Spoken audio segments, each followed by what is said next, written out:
welcome. My name is Frank Magri. I am a lead educator for DFIABA for the US and parts of Western Europe. We have a special guest with us today, Michael Bonacci, our lead DFIABA educator in California. Good morning. How are you? I'm doing well. Very, very well. Thank you. Great. So let's begin with Charcolite Gloss Toner. We have added 15 new shades to the collection. Those of you that are familiar with Charcolite Gloss Toner, you know that we had 9 shades and now we've added 15 new ones. So that makes it 24 shades total.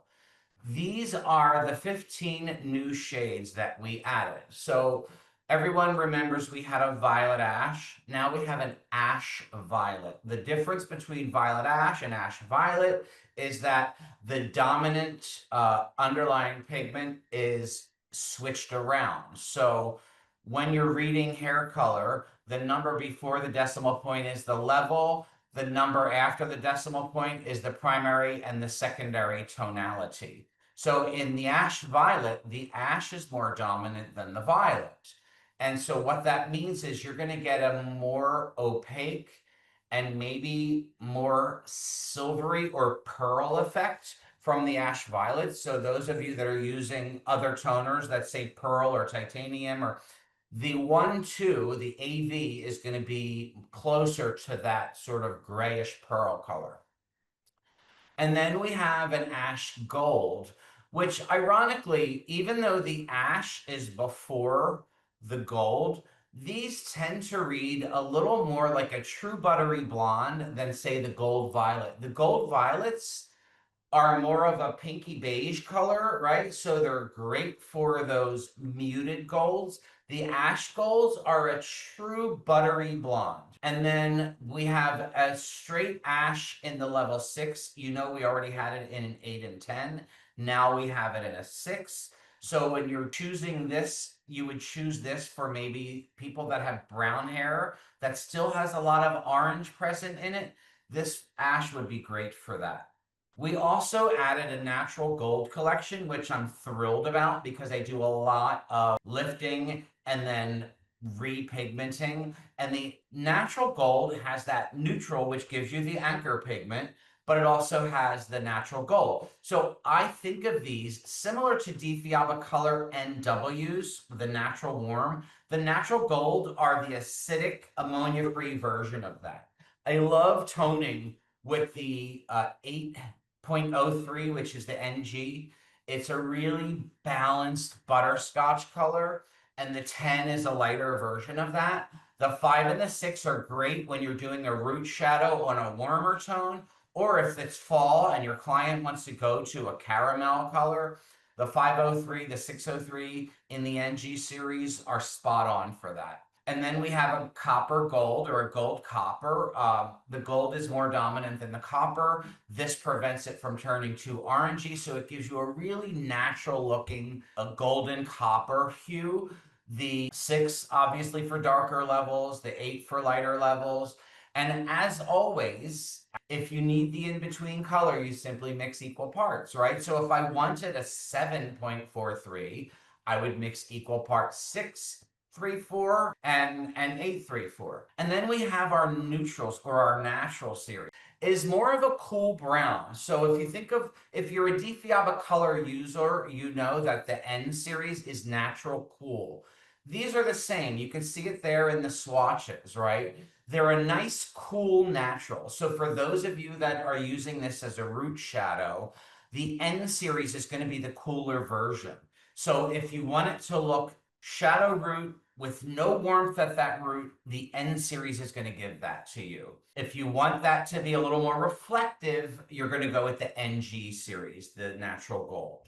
Let's talk about the category. So why do we prefer the gloss toner, for instance, over toning with DFIABA Color?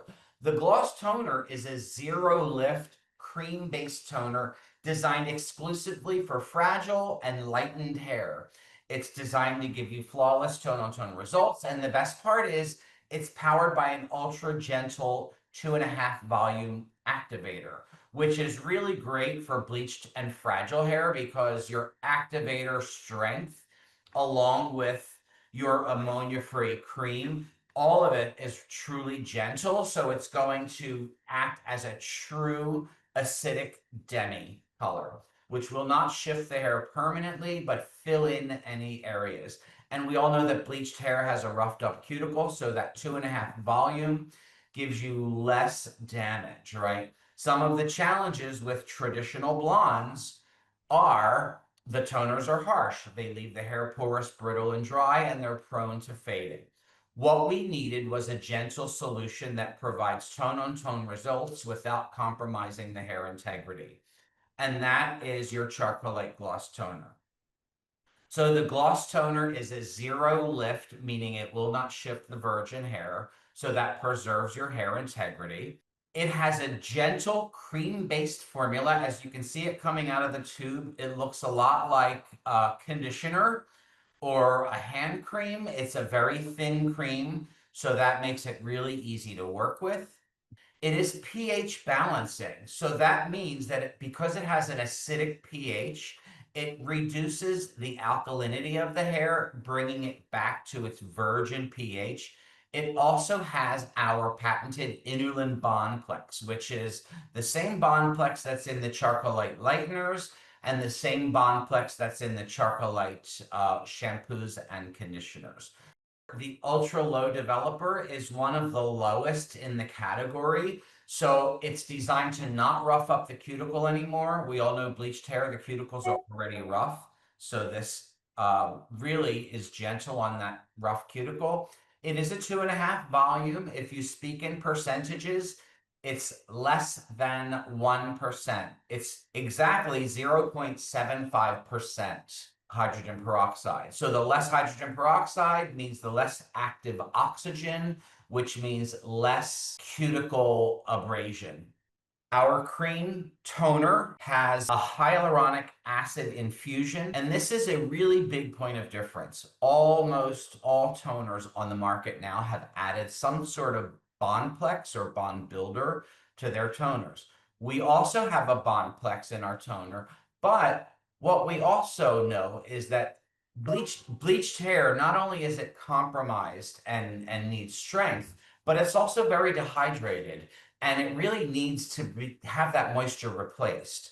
So what you're doing when you're toning with Charcolite Gloss Toner is not only are you rebuilding the bonds, but you're replacing the lipid profile, which is responsible for how the hair retains moisture. So replacing that lipid profile with a hyaluronic acid infusion really helps the hair retain moisture longer. Each time you tone the hair, if you do it on a regular schedule, that moisture is going to be replenished every time, and the hair is going to be able to hold on to moisture longer. Last but not least, it's a 3-ounce tube, and when you're using it as a 1-to-2 mixing ratio, this really goes a long way. Those of you that measure in grams or mLs, each ounce is like 30 grams or 30 mLs. So the entire tube is 90 mLs or 90 grams. And when you double the activator, because that's how you mix it for the blondes, 1-to-2 mixing ratio, that product goes a long way. So one tube is essentially 3 applications. So here is the entire collection together. The ash violet is really good when you're going for those pearl and titanium colors. The violet ash is more for those bright white silvery blondes. The gold violet is more of a beige. The clear, as you know, can be used to dilute the intensity of any color or just as a clear gloss with maybe a drop of something in it. The gold copper is your natural looking golden copper on levels 6, 7, and 8. Making a 7 by mixing equal parts 6 and 8. And then the new to the ash collection is the ash in a level 6. The ash is very almost blue based. So the ash is going to give you even grayer appearance on the blonde levels. Unless there's a lot of yellow left in the hair, then it's just going to simply neutralize it out. But having it at a level 6 really helps you combat some of that orange in your browns. And then one of my favorites is the Natural Gold series. They're really beautiful when you want those honeys and those caramels and those warm browns or those warm blondes. The 10.03, the Natural Gold, is a beautiful balanced butterscotch color. The 8.03 is a darker version of that. And then the 5 and the 6 are great for caramels. The Ash Gold is a really beautiful, balanced, um, almost like a cool butterscotch, right? So different than the Gold Violet. The Gold Violet's more of a beige. The Ash Gold is a true cool butterscotch color. And then we had an 8N and a 10N, which is a cool natural. Some of you that used the 8N and the 10N noticed how cool it is. If there's any yellow left in the hair, it's really going to neutralize it without over ashing it. Now we have those in darker levels. So the natural series is probably going to be your go-to. 4N, 5N, 6N, 7N is probably going to be your best go-to for root shadowing because they're a natural cool. They will not shift the virgin hair and they will give you a cooler root shadow result. If you want a root shadow that's warmer and more reflective, the 503 and the 603 are probably the better choice. But I'm a big fan of 4N and 5N for root shadowing because it's cool. Cool colors absorb light, so it gives you that really dense, darker root shadow. So it really plays a good contrast against the roots and the blonde hair. Charcolite Gloss Toners are proudly vegan, cruelty-free, silicone-free, paraben-free, and PG-free. PG is like a polyethylene glycol. It's a derivative of petroleum. We do not have that in our gloss toners. So these are truly gentle. We made them as chemical-free as possible. The instructions, as always, are you mix them 1 part cream, 2 parts activator. Apply, fully saturating the hair from root to end. Once you apply, you can allow 5 minutes if you're doing a flash tone, or you can go up to 25 minutes for maximum intensity. The caveat for me is if I'm going to go past 10 minutes, I'm probably going to want to add clear to my formula so it doesn't grab on the overly porous hair. Usually I find 10 minutes is the sweet spot, but if I want it to last longer, I might leave it on longer. And in those cases, I might add clear to it. I might use it as it's a more concentrated formula at the root. And then on my ends, I might add clear to the ends formula. So a different formula on the ends so that the overly porous hair doesn't grab more. And then afterwards, you rinse with lukewarm water and follow with a color safe or color specific shampoo. In our case, that would be the Color Keep collection, which is a pH balancing shampoo and conditioner. And so let's talk about guidelines and best practices. So let's talk about root shadow and blonde toning. As any other color service, you're going to need your toner. Choose your shade accordingly, whether it's going to be ash, beige, pearl, neutral, etc. You'll need your activator. The application tools, you have 2 choices. You can use a bowl and brush, or you can use an applicator bottle, clips, gloves, comb, like any other color service, a timer, towel and cape, and then Difiaba Color Safe shampoo and conditioner. In our case, I like the Color Keep for this because the Color Keep is pH balancing. So if you're toning a blonde, it's best to choose levels 8 through 10, right? So all blondes, anything darker than an 8, it's probably going to make the client's not going to feel blonde anymore. You put a level 7 on them, they're going to be like, where's my blonde, right? So levels 8 through 10 are best for blondes. If you need to make a custom level 9, because we don't make any of these in a level 9, you simply mix equal parts 8 and 10. If you wanted to soften the intensity of anything, you can add clear to shear out that pigment and create a softer, more reflective finish. Sometimes I might choose to make a level 9 and put it on the roots of the hair because maybe the freshly lightened hair still has more yellow, but the ends are much cooler because they've been previously lightened. So I might use that same formula, and add half of that formula and half clear to the end color so that my ends come out a softer, more, a less intense version of that.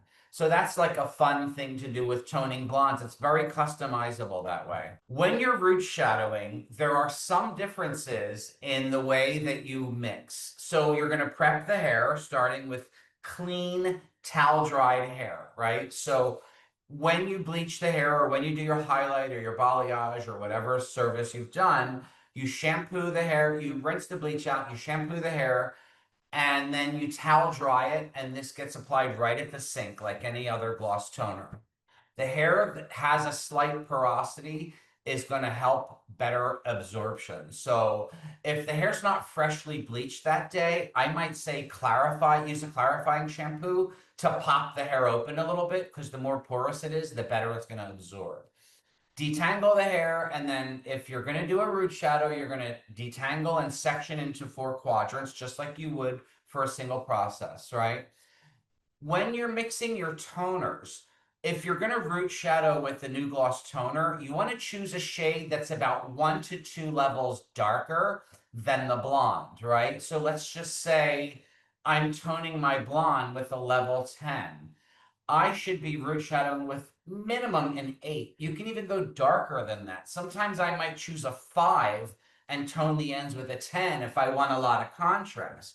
But you're always going to want to go at least 1 to 2 levels darker than the ends with your root shadow.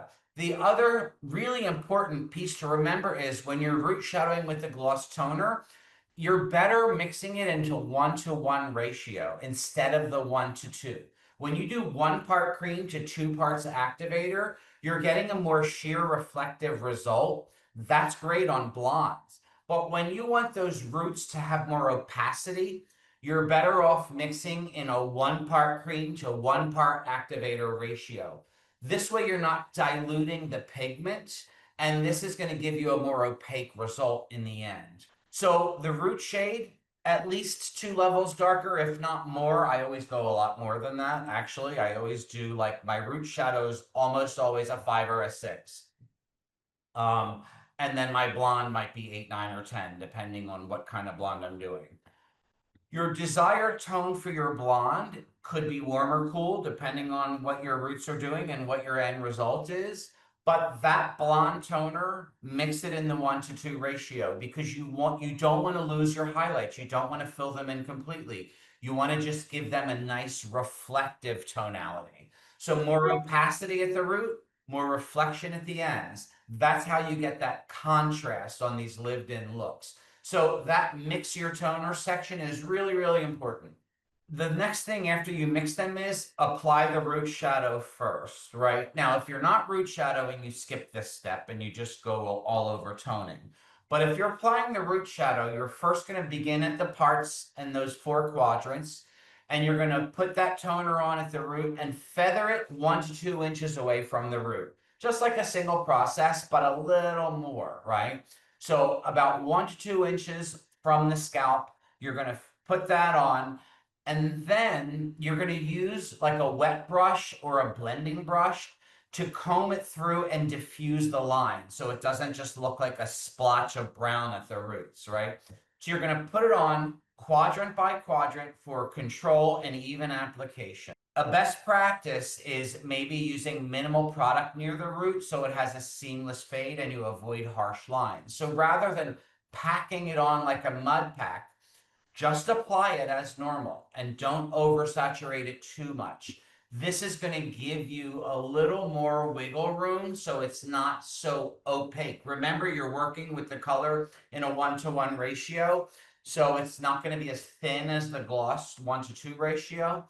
So put it on and then use that wet brush to blend it through or diffuse that line. After you've got that root applied, process for 5 to 10 minutes. Do not put your blonde one on immediately. So put the root shadow on, wait at least 5 minutes.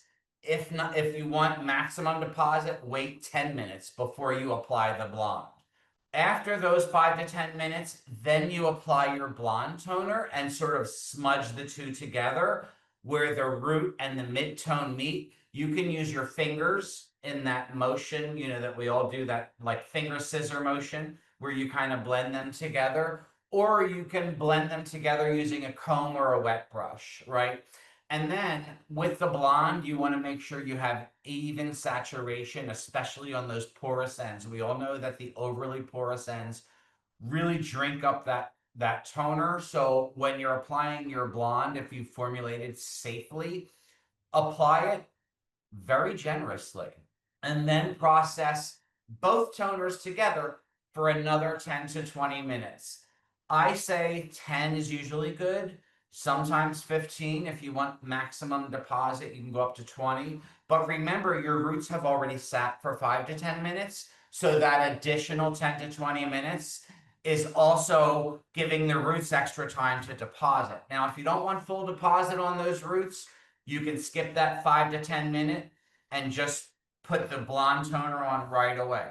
Personally, I like to wait at least 5 minutes for that root color to start to anchor in there. Once you apply the blonde toner to the ends, you're going to check it every 5 minutes, especially with the ash and the pearl tones.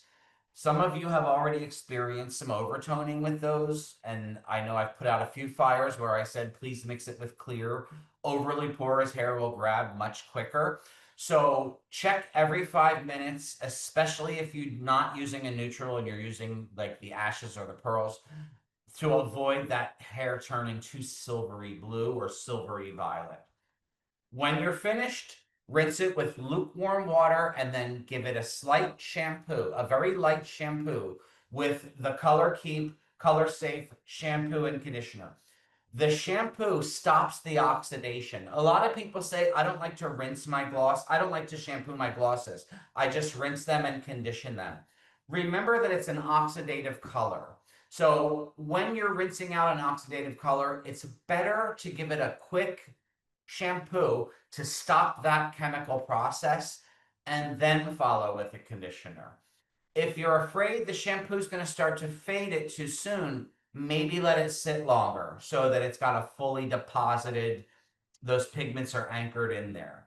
We recommend a quick light shampoo followed by a conditioner after this service. So color selection, this is what I talked about earlier. When you're selecting a color for the root shade, you always want to go 1 to 2 levels darker than the blonde.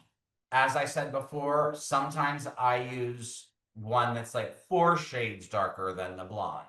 Like the picture that you see on the screen now, she's like a level 6, 7 at the root, right? So I would choose that, right? And then on my ends, that might be a 9, 10.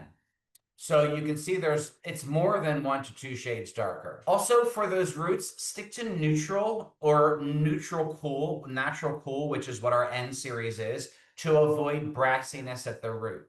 If you want reflection and warmth at the root, you can simply go with the natural gold. But the neutrals or the natural series is probably the most common choice. And then for the blonde toner, you want to match you want to sort of go by the underlying pigment level of the bleached hair. If there's too much yellow and you want to cancel it, you're going to use violet or ash.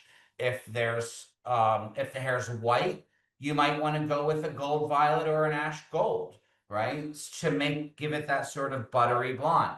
In the model here on the screen, that's an ash gold, right? So it's that soft, buttery color. Blending techniques, I mean, it's pretty standard. Everyone sort of has seen this type of stuff on Instagram. When you're blending them together, after you've put the root on and processed this for a few minutes, you want to feather them downward using a wet brush so that you have a completely melted transition. Blending those lines with a wet brush or a tail comb gives you a more seamless look. So it's not like a harsh line between the root shadow and the blonde. And then for maintenance, gloss toners typically last 4 to 6 weeks. We recommend regular refreshes for shine and tone retention. When you do these every 4 weeks, you're going to see the hair getting stronger and healthier because of the bond builder and the hyaluronic acid. And as always, to maintain this toner, We want you to use a Difiaba Color Safe shampoo and conditioner to maintain that pH balance and give you longevity in the toning. Is the end base more blue or green based to keep it cool, natural? And I told her I would But forward it on to you. the natural series has more of a blue base. So if you think about Difiaba Color in the neutrals or the natural series, it's all neutrals have a combination of red, yellow, and blue. So it's red, yellow, blue with an extra shot of blue. So it's a cool natural. How much clear would you add to gently dilute for longer processing times? Really depends on how porous the hair is. I have a confession to make. I'm a Libra, so I like balance. So I might do equal parts clear and my desired shade. Some people do a lot of clear with just a few drops of that desired shade. Some people do more of the desired shade and a little bit of clear. So it really is going to depend on how porous or over processed the bleached hair is that you're putting it on. I feel like you could never go wrong with equal parts. Start there and then alter it as you see fit. For deeper shades, does it shift the base at all, or is it a true gloss type demi? And is the longevity of the root shadow still the 4 to 6 weeks? Good. Those are really good questions. It sounds like Cassandra knows her color theory. The answer to the first part of that question is you will see absolutely no shift in the virgin hair. The colors are ammonia free. The active ingredient in almost all gloss toners is called ethanolamine, right? So it's what's in ammonia free hair color, but it's also in all of the biggest brands on the market have ethanolamine as their active ingredient. And this is what helps get that cuticle open so the color molecules can get inside. We have the lowest amount of ethanolamine possible. It's almost the last ingredient, right? So truly gentle, acidic formula that only opens that cuticle enough to get it inside there. The color itself is no stronger than clarifying shampoo, right? So it's really just going to pop that cuticle and deposit those pigments in between the gaps in the cuticle. It does not change any of the color that's in the cortex of the hair. So it's going to be completely no base break at all on the virgin hair. The longevity is going to depend on how often your client shampoos their hair. So when we say 4 to 6 weeks, that's like best case scenario. If it's someone who exercises every day and does hot yoga and washes their hair every day, they may go less than 4 weeks, right? When you're doing a root shadow, you are doing a 1-to-1 ratio, so you're leaving the color a little more concentrated. So there's a chance that that will last longer than the color on the ends because one, the hair at the root is less compromised because it's freshly lightened or virgin, and two, the formula was a 1-to-1 ratio. So you're probably always going to get the 4 weeks out of the root shadow. It's the blonde hair on the ends that even though it grabs it, it also releases it sooner. Will you get any gray blending with darker shaded? You will not. You will get a slight stain on the hair, but you won't really blend the gray well. It doesn't shift the hair at all. So it's really just going to stain that hair minimally. If you needed gray blending, I would recommend using Difiaba Color. Our permanent color can be transformed into a demi or a gloss, but it will blend the gray much more efficiently than our gloss toner will. So Difiaba Color in a 1-to-3 ratio with 5 volume is my go-to for gray blending, or in a 1-to-2 ratio for better gray blending. Cassandra had another question, which I can answer. Cassandra, if you're at a level 6 and you just want to cool it off, will the 6A will do it? Yeah. So the answer, Cassandra, is 6.1 or 6A is going to be your best bet to cool off a level 6 warm brown. It does have a lot of blue in it. So if you want a more natural version, 6N might work. If you want a lot of cancellation, 6A will work. If you want to play outside of the box and make your own natural cool, you can do 6N and 6A, which gives you a natural ash. And that's true for all of the ashes and the naturals. If the naturals aren't cool enough for you, and you want to cool them off, mix them with the 0.1 or the ash series. So like 8N and 8A, 10N, 10A. You can even make a 7, mixing 6 and 8A to make a 7, and then 7N and make a 7 natural ash. That's it. Michael, is there anything you wanted to add about what we were talking about? You know, in all honesty, I think when working with the shades was something that I felt was going to give me the best experience where I'm at in my career. And really, once I opened the box, took it to the salon, you know, and had my blonde clients come in, and you know, even in the darker shades, my clients who are even at the darker level, it was fun to have this expanded palette, to be honest, because not only did I break it out of the box and experience it like everyone else did, I felt like the packaging was great, but the creaminess coming out of the tube, and along with how light that the developer, the activator was with that, was so like awesome that when you put it on, the spreadability, the ability for it to saturate through the hair, and then not just as it processes, but also at the end result, when you take it back and you start to, you know, power dry through it, you start to see this beautiful lustrous shine developing underneath, right? And that sheer shine, like that, I don't want to say sheer, but I want to say that shine factor, that gloss effect that we like to see, it was amazing. And I just went, wow, you know what, this is really kind of the answer I needed working with DiFiaba. And again, not that we couldn't make our permanent shades, you know, Demi, but this really just adds to our arsenal of what we can do. I appreciate you mentioning the shine. One of the biggest things with Charcolite Gloss Toner is the shine and the shimmer and the condition. And I always focus so much on the condition, but a byproduct of having an acidic gloss toner is that it closes those cuticles, or it forces those cuticles to constrict, which leaves the hair really mirror-like shine. It's one of the biggest compliments we get about our toners is that the hair is so soft and shiny. For those of you that joined and gave us some compliments, thank you so much for that. Remember, gloss like a pro.